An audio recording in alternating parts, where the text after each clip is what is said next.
Bom, então a gente chega agora à última aula do curso. Como eu prometi para vocês, a gente seguiria as três aulas, nas três aulas, um esquema baseado no título do livro que eu estou me centrando aqui para introduzir não só a esse período do pensamento do Nietzsche, mas também ao pensamento do Nietzsche em geral, né? Título do livro: A Filosofia na Era Trágica dos Gregos. A gente começou discutindo o que é esse trágico, o que é a compreensão que o Nietzsche vai ter não só da arte trágica, mas de uma certa atitude trágica diante da existência, né? Em seguida, a gente foi, né, a filosofia na era trágica dos gregos. A gente partiu por que os gregos, né?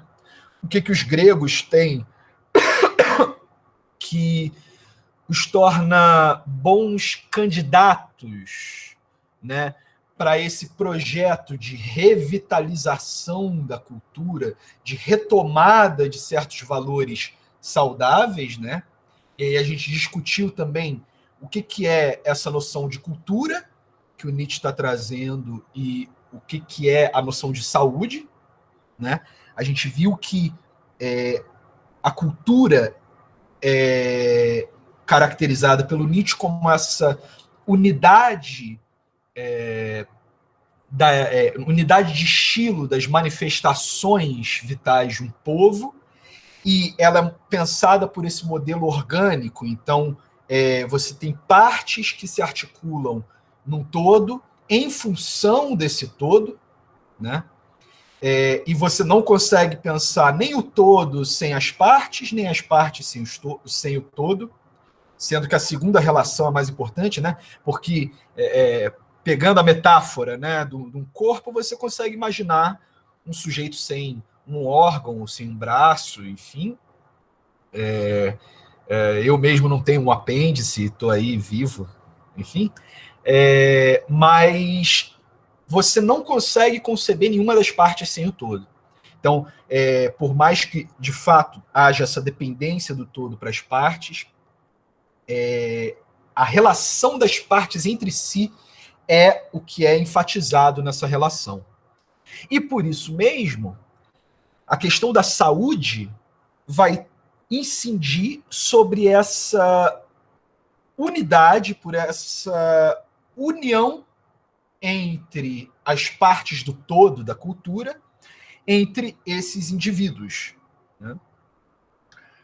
Então, a gente seguiu ainda um pouquinho nesse caminho para ver que esse horizonte médico está organizando a reflexão do Nietzsche sobre a cultura, sobre a saúde, mas também sobre os impulsos que estão ali dentro dessa cultura,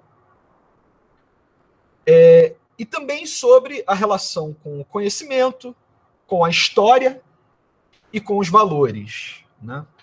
A gente foi bastante nesse ponto que o Nietzsche, principalmente na segunda consideração extemporânea, que eu comentei com vocês, cujo título sobre a utilidade e desvantagem da história para a vida, o título bem sugestivo, né? Ele está apontando que não apenas o sentido histórico é necessário para a vida. Nietzsche já está apontando o caráter essencialmente histórico do ser humano, né?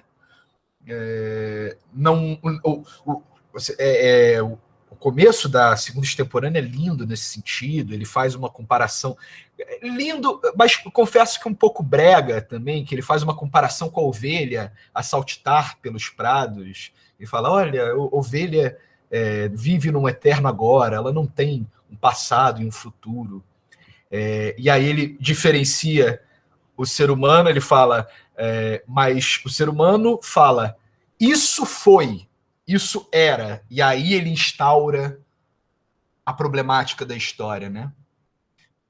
curiosamente, isso vai ser importante para a gente, através de uma palavra, né, de um isto foi. Né? A gente vai se voltar bastante sobre essa questão da linguagem. E eu finalizei apontando para vocês que essa relação com a história não é simplesmente de um julgamento do valor histórico do passado, de um valor histórico, por assim dizer, abstrato, mas incide principalmente no valor da própria história. Né? Então, assim como o Nietzsche vai pensar nesse horizonte médico, a problemática do veneno e do remédio, né? Lembrem lá do trágico, a sabedoria do Sileno, o Dionisíaco que revela essa verdade, essa sabedoria nua e crua. Ele é um veneno, mas que é transmutado em remédio. Aqui também o horizonte médico está em jogo. Quando ele se volta para o sentido histórico como potencialmente prejudicial à saúde, ele também vai tentar pensar como organizar as várias atitudes históricas possíveis, as atitudes diante da história possíveis, de maneira que favoreçam a vida, favoreçam essa saúde. Né? E eu finalizei apontando para vocês, olha, essa retomada dos gregos se dá pelo fato de que, como o horizonte que eles tinham, como a cultura na qual eles estavam inseridos, era por si só, de acordo com a concepção que o Nietzsche está tendo ali nesse momento, saudável, particularmente a era trágica que precede Platão, né? Ele vai apontar que, já que essa cultura era una, já que o indivíduo e todo havia uma espécie de união ou dissolução do indivíduo no todo, e como havia uma unidade nesses próprios indivíduos entre o agir e o pensar, então os gregos, e particularmente os gregos trágicos, são aqueles que vão ser mais propícios a recuperar valores saudáveis, porque como há uma unidade entre o agir e o pensar, então os valores que estão nos sistemas filosóficos gregos trágicos, são passíveis de serem recuperados. Você consegue, a metáfora que ele usa, como eu comentei, é botânica. Você consegue inferir o solo através da planta. Né? E o que ele propõe é isso, não transplantar esses sistemas, simplesmente, não... eu até comentei nesses termos, né? Não é a questão de se perguntar, bom, será que Tales ou Anaximandro acertaram? Né? Tipo, será que de fato as coisas são água? Não faz sentido essa pergunta, né? Mas sim perceber que modo de vida que gerou esses sistemas. Qual que é a vida da qual esses sistemas filosóficos brotaram. E aí eu apontei para vocês só isso, e a partir daqui que a gente já entra na aula de hoje. Que, por causa disso, esses valores que o Nietzsche está tentando recuperar nos gregos, eles são o ponto de contato entre sistema filosófico, entre, por assim dizer, aquele conjunto de não só pensamentos, mas proposições e a maneira de viver. É pelo valor que a gente consegue ver a filosofia não só como uma atividade conceitual, de produzir pensamento, conceito, etc., mas também como uma maneira de viver. E foi aí que a gente parou. A filosofia como maneira de viver. Mas vejam, voltando agora, para a gente entrar, como eu comentei, o título da aula de. O tema da aula de hoje é a filosofia, propriamente dita. Né? Se o horizonte médico, aquele de pensar maior ou menor. O maior ou menor prejuízo, o maior ou menor favorecimento da saúde do povo, é o que está organizando essa reflexão. Então, a pergunta pela filosofia vai ter duas pontas, vai se bipartir. A gente vai ter que pensar, então, não apenas o que é a filosofia, né? Que filosofia, né? Mas também o para que a filosofia. Sendo que, já que é o horizonte medicinal, já que a questão é a saúde, então, por assim dizer, esse para quê já está previamente dado. Né? Então, a filosofia, se ela for ser justificada, e aí eu remeto vocês àquele primeiro parágrafo que a gente leu junto, né? A questão é a justificação da filosofia, o tribunal. Né? O para quê está dado para saúde, então ela precisa se justificar nesse para quê. E, ao mesmo tempo, a pergunta pelo o que da filosofia, a pergunta sobre o que é a filosofia, também já vai estar determinada por isso, porque então, se a questão é como justificar a filosofia diante da saúde, então esse o que também vai ter que se perguntar qual tipo de filosofia vai ser favorável à saúde.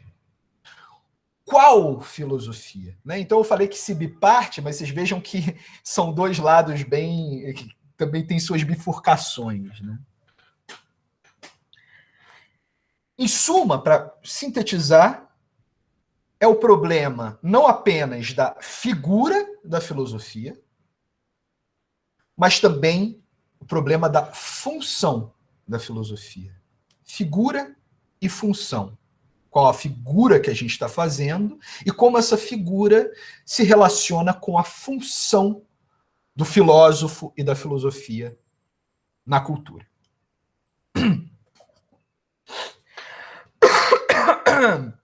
Perdão. Então, não é de se estranhar que duas coisas curiosas desse livro em particular. Primeiro, para vocês que chegaram a dar uma olhada e tal, fiquem tranquilos que, como eu disse, eu não vou cobrar nada, etc. Mas para aqueles de vocês que conseguiram passar o olho nesse texto, é curioso que, em primeiro lugar, o Nietzsche passe os dois primeiros capítulos do texto discutindo essa questão da saúde e da cultura. Tudo isso que eu trouxe até agora, da questão da relação entre parte e todo, por que os gregos e os gregos trágicos são aqueles que ele está tentando retomar, etc., ele vai passar os dois primeiros capítulos falando disso. E é só no terceiro capítulo que ele passa aquilo que normalmente é o que as pessoas vão procurar nesse texto, que é a descrição desses filósofos pré-platônicos. Né?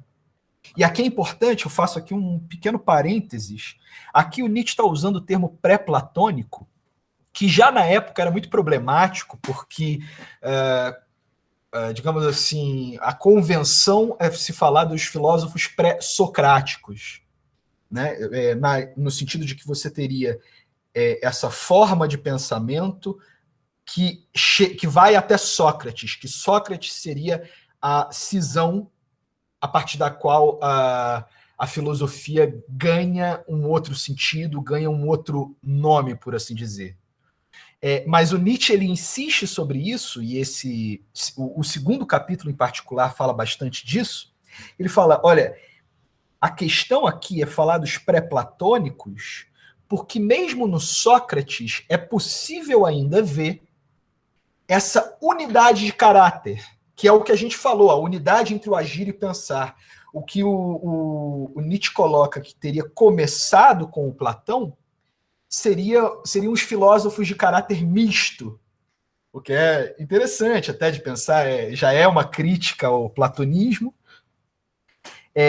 mas o caráter misto significa simplesmente que não apenas a cultura na qual eles se inserem já não é mais unificada, como eles próprios, ele chega a usar o termo de que os filósofos, a partir de Platão, passam a ser instituidores de seitas, porque eles pregam a sabedoria ou a salvação, ou seja lá o que for, para pequenos, digamos, escolhidos, ou somente para aquela escola, assim por diante, enquanto esses pré-platônicos pensariam o todo, não só da cultura, mas o todo do universo. A gente vai voltar para isso.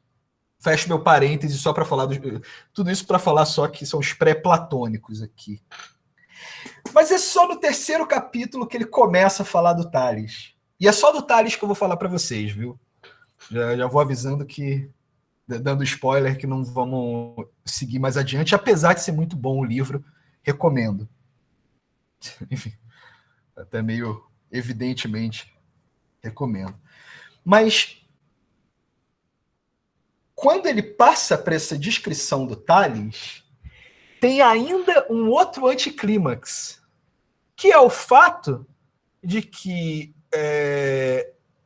ele fala muito pouco do Tales em si. Ele começa até dessa maneira irônica, do estilo bem típica do estilo dele, falando, olha, a filosofia parece começar com uma afirmação meio boba, meio tosca de que tudo é água. Será que a gente tem que se preocupar com isso? Né? Coloca essa maneira bem, até meio divertida. Né? Mas vejam,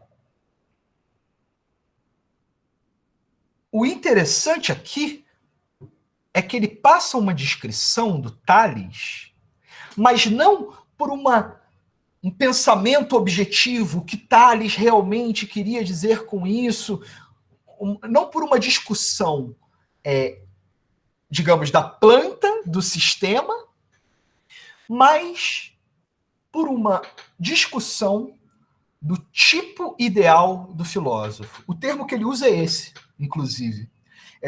Quando ele segue no segundo capítulo no segundo minto, é o quarto capítulo, mas é o capítulo seguinte ao do Tales, ele passa a falar do Anaximandro, ele fala, se o tipo ideal do filósofo pode se delinear bem na figura de Tales. Então é um tipo ideal. E aqui, antes da gente chegar, aqui eu comentei com a Lara, que está assistindo, a Lara, camarada lá do departamento e tal, comentei que eu ia fazer um comentário meio ácido de brincadeira para ela. É esse, tá, Lara? Que antes da gente descartar esse trabalho do tipo ideal do filósofo, como um resquício ainda de um idealismo do Nietzsche, que o Nietzsche depois vai romper, porque a leitura que muitas vezes se faz desse período do Nietzsche é que o Nietzsche ele ainda tem um horizonte extremamente idealista, romântico, enfim, e que é verdade, e que depois, a partir de Humano Demasiado Humano, e isso eu estou adiantando até para vocês, porque é importante para o pessoal que quiser depois conhecer um pouco mais do Nietzsche, é uma divisão importante do pensamento do Nietzsche, que a partir de Humano Demasiado Humano, que vem depois desse período que eu estou falando para vocês, o Nietzsche romperia com o idealismo desse primeiro período. Mas o que é interessante, antes da gente simplesmente tomar como o tipo ideal como algo que vai ser descartado, é interessante a gente pensar que ideia, e isso Nietzsche tinha consciência muito bem. Opa, tranquilo. Que a noção de ideia, mesmo antes do Platão, ela significa, em grego, simplesmente aspecto ou característica. O idealismo platônico vai exercer sobre essa palavra ideia uma operação que é extremamente complexa. A própria ideia que a noção que a gente tem do que seja o idealismo platônico, né, de um mundo das ideias, etc., é uma versão muito caricata e que ignora um fato muito específico aqui, que é o fato de que ideia significa simplesmente a característica própria de uma coisa. Um aluno meu chegou numa formulação que eu passei a usar sempre, eu sempre remeto a ele porque a autoria é dele. Estava explicando a noção de ideia no Platão, etc. E ele falou: então a ideia é o jeitão da coisa, né? A ideia de cadeira é o jeitão de cadeira que uma coisa tem. O jeitão. E que, enfim, tudo isso tem um papel dentro da teoria platônica que eu naturalmente não vou entrar aqui. Mas digo isso para chamar a atenção de vocês que o ideal aqui se propõe como uma característica essencial no caso da filosofia. A característica essencial. Simplesmente isso. Não, a gente não precisa... até nós modernos, né, a gente pensa a ideia como uma espécie de conteúdo mental. Então, quando a gente fala do tipo ideal do filósofo, nós modernos lemos como, ok, tem uma espécie de representação do que seja o filósofo, e aí ou a gente pensa que a gente se conforma a essa representação, a essa ideia, ou a gente pensa que, ok, isso é separado de uma concretude, porque a concretude está aqui, né? Não. Noção de ideia é muito mais simples. O tipo ideal... Não, depois a gente vai, inclusive, discutir, viu Flávio? A gente se admite um ideal simplesmente como aquela característica que, digamos, dá nome à filosofia. Enfim, dessa caracterização do capítulo sobre Tales, duas coisas vão nos interessar. São as duas pontas do capítulo, tá? Vou falar da primeira ponta agora e da segunda metade. O Nietzsche começa situando a filosofia diante de certas... de outras atividades culturais, particularmente a religião e a ciência. Aqui, a gente não precisa ler como a religião e a ciência gregas, apesar de ser possível pensar por aí, mas como a gente está numa caracterização ideal, ele está situando a característica própria da filosofia em relação à característica própria da ciência e da filosofia. Eu não vou poder entrar nessa caracterização a fundo, apesar de ser muito interessante. Basicamente, a filosofia ela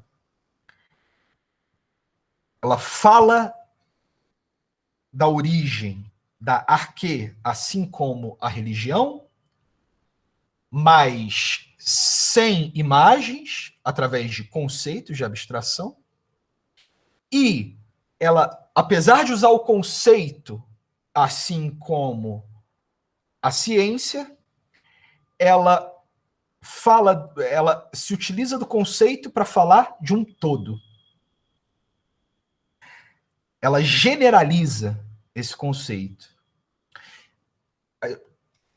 Novamente, não vai dar para a gente entrar na minúcia aqui da caracterização, mas ele começa, então, por essa diferença específica da filosofia em relação à religião e à ciência. É, inclusive, um modo muito aristotélico, para o pessoal que conhece Aristóteles, é isso, você tem a semelhança genérica, então você tem a semelhança, então, de fato, a filosofia tem em comum com a religião o fato de que elas falam dos princípios, da origem, e ela tem em comum com a ciência que ela se utiliza de conceitos, mas ela tem uma diferença específica dela, né? Gênero, espécie. E essa diferença específica ele passa a falar como algo próprio, como algo novo, né? Uma invenção.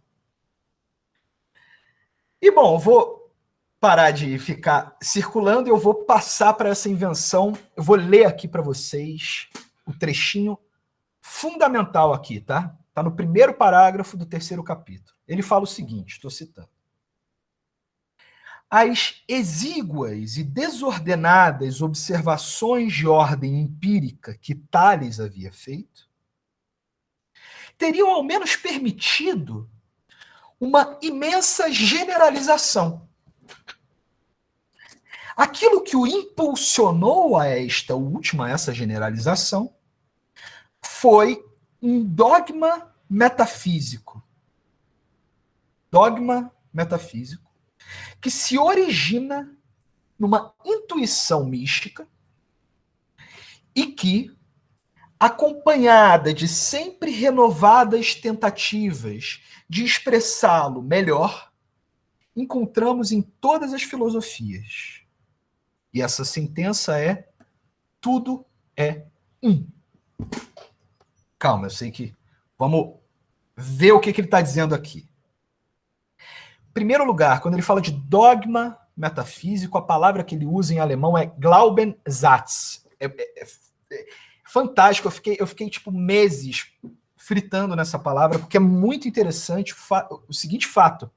Glauben, em alemão, é fé, crença. E Satz é uma sentença, uma proposição, um dito. O que é interessante é a junção dessas duas numa palavra só. Esse tipo de coisa que só alemão faz, né? Eles gostam de juntar 5, 6 palavras numa coisa só.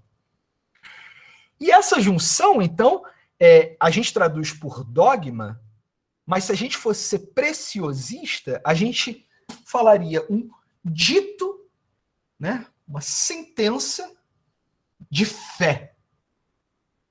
Uma sentença que tem a fé como característica. Dogma metafísico. Que se origina numa intuição mística. Tá? Bom, que seria essa intuição mística? Mas vejam, o que eu queria chamar a atenção para vocês, na verdade, é a continuação. Ele fala, e que acompanhada de sempre renovadas tentativas de expressá-lo melhor, acompanhada das tentativas de expressá-lo melhor, encontramos em todas as filosofias a sentença: tudo é um. Todas as filosofias. Olha a característica aqui, o ideal aqui. O que chama atenção nessa característica, nessa primeira definição, é o fato de que o dogma metafísico, o Glaubenssatz, a sentença de fé e a intuição mística, apesar de estarem diferenciadas, né, você tem um que origina o outro, né, a partir do momento em que ele fala que é a sentença tudo é um, ele identifica os dois. Ele não fala, vejam bem, uma intuição que diz tudo é um dogma metafísico que diz tudo é um. Ele fala um dogma metafísico, um Glaubenssatz, que se origina numa intuição mística que está em todas as filosofias. A sentença, tudo é um. E aqui, o que chama atenção é que esse tudo é um, essa referência a uma totalidade, ela tem nela mesma uma cisão, uma diferença e uma identificação. Não são três coisas, eu falei cisão, ou seja, diferença, e a identificação desses dois.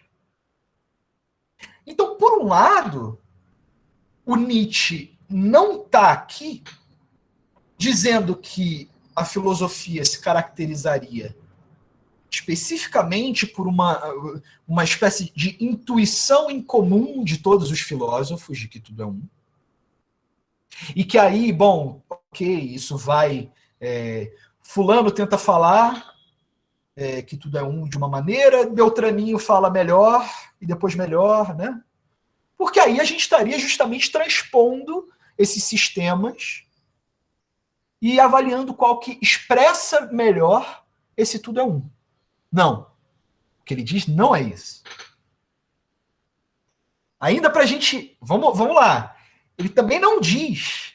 Estou dando várias coisas que ele não está dizendo aqui. Ele também não diz que, diante de uma ou outra intuição, e que, vejam, o místico aqui é curioso, porque a característica do que é místico é justamente não ser dito. É justamente aquilo que se esconde. Mistério, né, os mistérios de Eleusis, por exemplo, o mistério é aquilo que esconde, aquilo que se esconde. E ele também não está dizendo aqui que a filosofia se caracteriza apenas por um certo tipo de discurso. Não é simplesmente um discurso sobre o todo ou sobre a verdade e assim por diante. A gente vai entrar melhor nessa questão da verdade, mas vejam, aqui em nenhum momento ele está falando da filosofia como meramente o discurso sobre a verdade. O que ele está colocando é esse tudo é um, essa noção de unidade que a filosofia inaugura. Vocês vejam, isso daqui ele não tá, esse tudo é um, a filosofia nem tira da religião nem da ciência. Esse tudo é um é o que é a diferença específica da filosofia. Esse tudo é um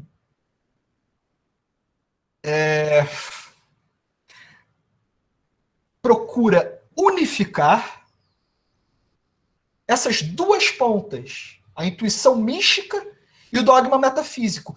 E no fato mesmo das tentativas renovadas de todas as filosofias, a gente percebe que a questão não é um progresso filosófico.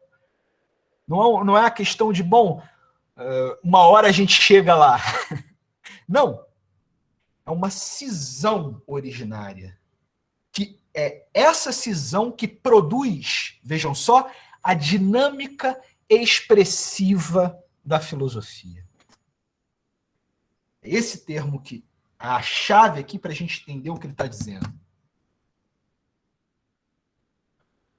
Dogma metafísico, Glaubenssatz, e a intuição mística são simplesmente, eu diria o seguinte, são simplesmente dois signos que o Nietzsche põe sobre as duas pontas desse processo dinâmico, simplesmente para indicar a cisão que caracteriza a filosofia. a cisão entre linguagem, entre o expresso e a cisão entre essa linguagem e essa espécie de intuição mística que seria expressa no expresso. Vejam, eu gosto muito da palavra expressão. O que a gente fica fazendo lá na filosofia é ficar viajando em uma ou outra palavrinha, né? O que é muito interessante, não só na palavra expressão, tal como nós latinos usamos, mas especificamente em algumas declinações dela, é que quando você fala do expresso, você já implica juntos aquilo que é expresso e a própria expressão. Vocês vejam, você não tem uma distinção entre um pensamento que é expresso e a própria expressão desse pensamento. Você tem, sim, uma cisão originária, uma diferença que produz essa expressão, que produz o processo expressivo. Percebam, se a filosofia já partisse da identidade, então, de fato, não haveria nada a ser dito, nada a ser expresso, porque a identidade total já estaria posta. O que o Nietzsche está colocando é essa cisão originária, essa primeira cisão, é o que está sendo expresso no tudo é um. E é esse tudo é um do Tales que coloca em movimento a dinâmica expressiva da filosofia. Então, vocês vejam, todos os filósofos que vêm depois... Vocês vejam, ele está dizendo isso com todas as letras. Tentativas de expressá-lo melhor, nós encontramos isso em todas as filosofias. Tudo é um. Ele coloca em movimento esse processo, essa dinâmica. Então, para finalizar essa primeira parte, aí a gente faz nossa pausa e aí quem quiser levantar as questões, por favor, levante. Para a gente finalizar e para já fazer o link para a segunda metade, lembrando que ainda falta outra ponta, tá, da caracterização dele. O que, de fato, chama atenção nessa primeira descrição que Nietzsche está fazendo é que, além de diferenciar a filosofia da religião e da ciência, e a filosofia grega, ele está de fato colocando que a filosofia está nascendo aqui, é a origem mesmo da filosofia.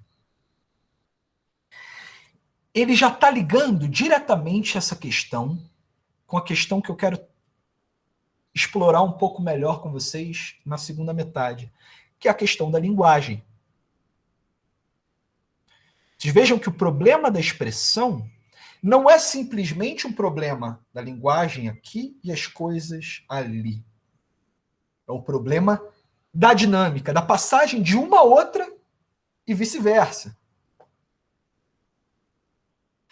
Vou deixar nesse suspense, eu sei que ainda tem muita coisa em suspenso, mas vamos fazer a nossa pausinha e aí a gente volta aí a 2h55, tá bom para vocês? Tranquilo?